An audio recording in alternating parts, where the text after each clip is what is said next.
ओम विद्या नाम नरस्य रूपम अधिकम प्रच्छन्नम गुप्तम धनम विद्या भोग करी यशः सुख करी विद्या गुरुणाम गुरुः विद्या बंधुजनो विदेश गमने विद्या परा देवता विद्या राजसु पूज्यते नहीं धनम विद्या सर्वधन प्रधानम। मैं डॉक्टर इंदिरा गुप्ता, सह आचार्य संस्कृत। प्रिय विद्यार्थियों, वैदिक साहित्य श्रृंखला के इससे पूर्व भाग में हमने ऋग्वेद, यजुर्वेद और उनकी विषय वस्तु, उनके महत्व आदि का अध्ययन किया।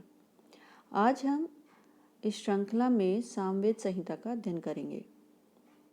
विद्यार्थियों, पूर्व में हमने जाना कि प्रत्येक यज्ञानुष्ठान के विभिन्न कार्यों के सुचारू निष्पादन के लिए 4 ऋत्विजों की आवश्यकता होती है: होता, उद्गाता, अध्वर्यु और ब्रह्मा।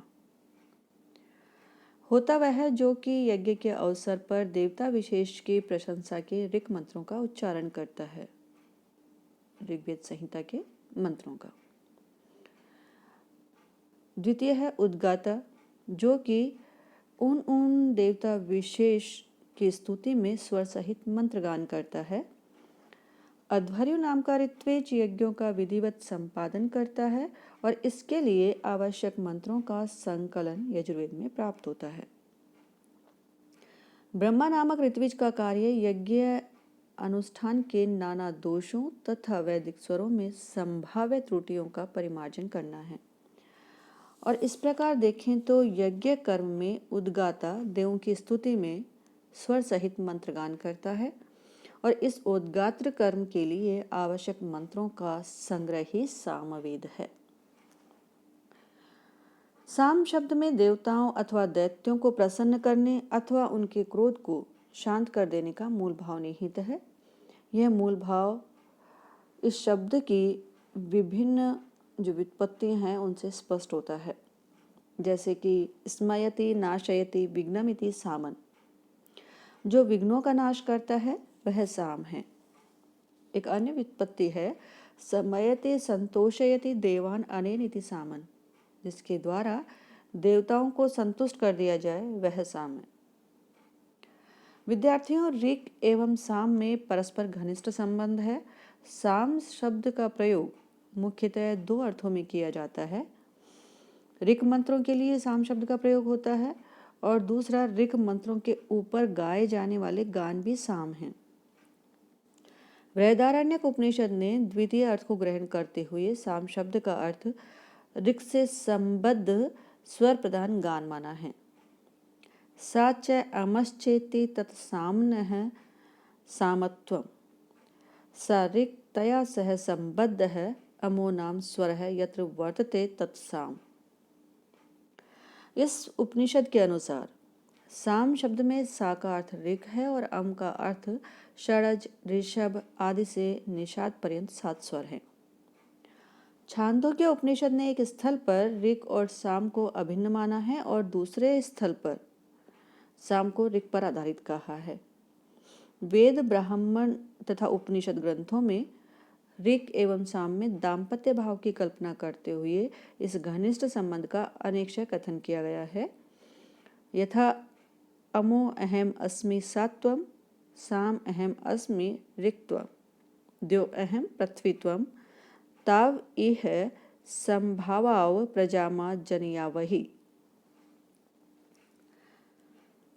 सामान्यतः सर्वत्र यह धारणा प्रचलित है कि सामवेद में ऋग्वेद के ही गेय मंत्रों का संकलन मात्र है, अतः सामवेद अधिक महत्वपूर्ण नहीं है।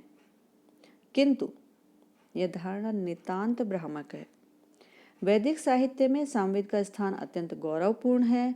बृहद देवता ने स्पष्ट प्रतिपादित किया है कि जो साम को जानता है वही वेद के रहस्य को जानता है। सामान्यो वेत्ति स वेद तत्व। गीता में भगवान श्री कृष्ण ने सामवेद को ही अपना स्वरूप कहा है। वेदाम साम वेदो अस्मि। ऋग्वेद और यजुर्वेद में साम की विपुल प्रशंसा है। ऋषि स्पष्ट कहता है जो निरंतर जागृत है उसी को ऋक और साम प्राप्त होते हैं, किंतु जो निद्रालु है, असावधान है, वह इनमें कदापि प्रवीण नहीं हो सकता। यथा यो जागर्तम ऋचः कामयन्ते यो जागर्तमु सामानि यान्ति।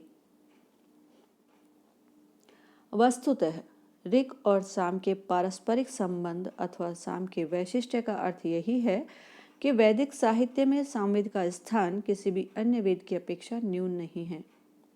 विभिन्न देवों की स्तुतियों के मंत्र ऋग्वेद में हैं, किंतु उन मंत्रों को स्वरों के आरोह अवरोह सहित किस प्रकार गाया जाए यह संपूर्ण विधि सामवेद में ही है। अतः सामवेद के ज्ञान के बिना ऋग्वेद का ज्ञान अपूर्ण ही है। सामवेद ऋग्वेद पर तो पूर्णतः आधारित है ही, किंतु अप्रत्यक्षतया इसका यजुर्वेद से भी साम्य है, क्योंकि इन दोनों का संग्रह यज्ञ के क्रियात्मक उद्देश्य के अभिप्राय से हुआ था। यजुर्वेद का संकलन याज्ञिक अनुष्ठान की दृष्टि से हुआ और सामवेद का संकलन सोम यागों में गाए जाने वाले मंत्रों की दृष्टि से हुआ। ऋग्वेद के विभिन्न मंडलों से ऋचाएं संकलित करके सामवेद बना, जिससे सोम यज्ञों के विभिन्न अनुष्ठानों में उन्हें भली प्रकार गाया जा सके। विद्यार्थियों, सामवेद की मंत्र संख्या 1875 है। इनमें 1771 मंत्र ऋग्वेद से ग्रहण किए गए हैं। अतः सामवेद में केवल 104 मंत्र ही नवीन हैं, किंतु ऋग्वेद के 1771 मंत्रों में से 267 मंत्र पुनरुक्त हैं और सामवेद के 104 नए मंत्रों में से 5 मंत्र पुनरुक्त हैं।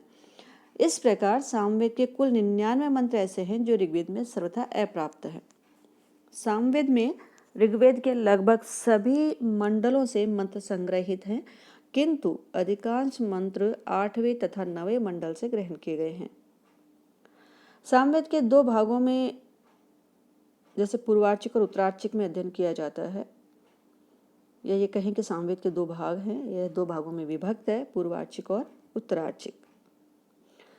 पूर्वार्चिक में 6 प्रपाठक अथवा अध्याय हैं तथा कुल 650 मंत्र हैं। ऋग्वेद के भिन्न भिन्न मंडलों में विभिन्न ऋषियों के द्वारा दृष्ट एक ही देवता विषयक मंत्रों का इनमें संकलन है। प्रथम प्रपाठक की संज्ञा आग्नेय कांड या आग्नेय पर्व है। जैसा कि नाम से स्पष्ट हो जाता है, इसमें अग्नि देवता से संबंध मंत्र हैं। द्वितीय, तृतीय तथा चतुर्थ प्रपाठक में इंद्र के स्तुतिपरक मंत्र हैं, अतः ये तीनों मिलकर इंद्र पर्व कहलाते हैं। पंचम प्रपाठक का अभिधान पवमान पर्व है। इसमें सोम विषयक ऋचाएं संकलित हैं, जो ऋग्वेद के नवम मंडल से उद्धृत की गई हैं। नवम मंडल मतलब सोम पवमान मंडल। षष्ठ प्रपाठक का नाम आरण्यक पर्व है और इस षष्ठ प्रपाठक में न तो देवता विषयक एक है और न ही छंद की समानता, किंतु इस अध्याय में गान विषयक एकता प्राप्त होती है। प्रथम से पंचम प्रपाठक तक मंत्र समूह गान कहलाता है, किंतु छठे प्रपाठक की ऋचाएं अरण्य गान है। उत्तरार्चिक में 9 प्रपाठक है और मंत्रों की संख्या 1225 है। ये समस्त मंत्र 400 गीतों में समाहित हैं। प्रत्येक गीत में 3-3 अथवा कदाचित कहें 4-4 मंत्र हैं। प्रत्येक गीत में आए हुए मंत्र अथवा ऋचाएं परस्पर संबद्ध हैं। उत्तरार्चिक में आए हुए प्रत्येक ऋचा समूह की प्रथम ऋचा या कहें कि प्रथम मंत्र पूर्वार्चिक में भी प्राप्त होती है। उत्तरार्चिक का महत्व पूर्वार्चिक की अपेक्षा इस दृष्टि से कुछ कम हो जाता है कि उत्तरार्चिक में पूर्वार्चिक की बहुत अधिक पुनरावृत्ति है। सामगान की दृष्टि से पूर्वार्चिक के प्रत्येक मंत्र की लय स्मरण करनी होती है, पर उत्तरार्चिक में कोई नवीन लय नहीं है।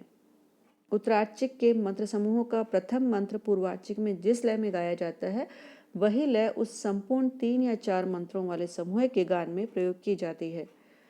प्रोफेसर राममूर्ति शर्मा के मत में वह विद्यार्थी जो उद्गाता होने का इच्छुक था, पहले तो पूर्वार्चिक की ऋचाओं को उस रूप में स्मरण करता होगा जिस रूप में उसका यज्ञ में गान किया जाता था। पूर्वार्चिक में ऋचाओं का विकास प्रमुखतः छंद की दृष्टि से किया गया है और गौण रूप में स्तूयमान देवताओं की दृष्टि से, किंतु उत्तरार्चिक में सामों का विन्यास प्रमुख यज्ञों की दृष्टि से ही किया गया है।